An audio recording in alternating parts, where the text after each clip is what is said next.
how did the signal get from the location to the studio? Right. First of all, we'd go and survey what we wanted to do. And while we were there, we had a technical man with us who would take a look at the entire situation, and we'd have to figure how are we going to get the signal back to the biggest city that can continue this signal on by landlines.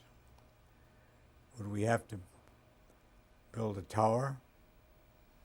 Or could we just use the telegraph pole? Or would we have to beam the signal with a dish from one dish to another dish to a reception point?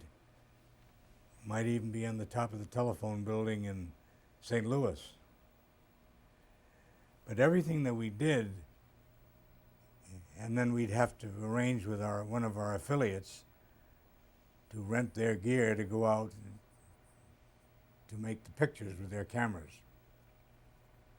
We would have to set it up with a telephone company about any construction we had. Like when we went down to the Everglades, we had to build several towers to beam things across.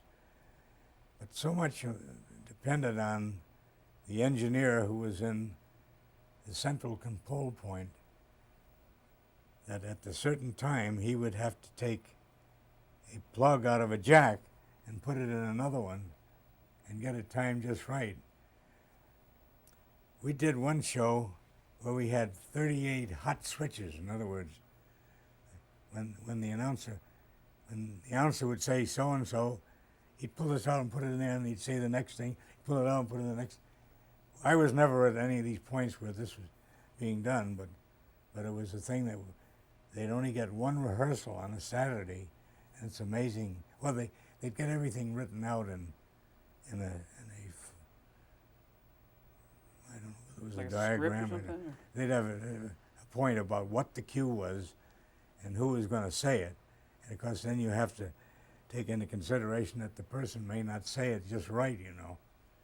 But when they were switching the chords, you mean they're switching the chord They from had each location? a panel which had all places that would send them the signal to different places. So they would take a chord that was receiving the signal and pull it out and put it in to send it to this next place. What kind of? But how was the signal specifically transferred? By landlines, by telephone line. Telephone line. Telephone line. Okay. Was that expensive? It was expensive, and they played a big part in doing this show. But they were interested in. Who did? The telephone company charged us, but they also were very good about. They wanted to do this thing and wanted to show off the ability of what the system could do, and thus we were going to charge the client anyway for expenses that we had, so I suppose that wasn't thought about exactly. So if you had a camera set up in Nevada, the signal would be transferred from Nevada back to New York via a telephone line? Yes, but it would be a switching point. I used the word St. Louis or somewhere I might be. Generally was St. Louis because we had certain landlines that went from one city to another city, but not completely across the United States.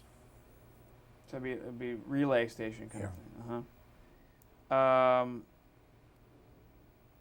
Were there any dangers in transmitting these kind of signals by phone that you knew of? Not that I know of. I mean, was there a backup system in place if for some reason you lost an image? No. If we lost it, we had to ad-lib and talk about the next thing that was coming up. How would New York communicate to the location? Would it be over the same phone line, or would you have a separate line? Have a separate line. So where would the director be? We had a control studio at NBC, which was the main control point of the whole show. But we would have a director down in the studio where Dave was, and we'd have a director at each point. Sometimes it would be the director furnished by the affiliate, you know. And we had to pay fees to all these people for the work they did.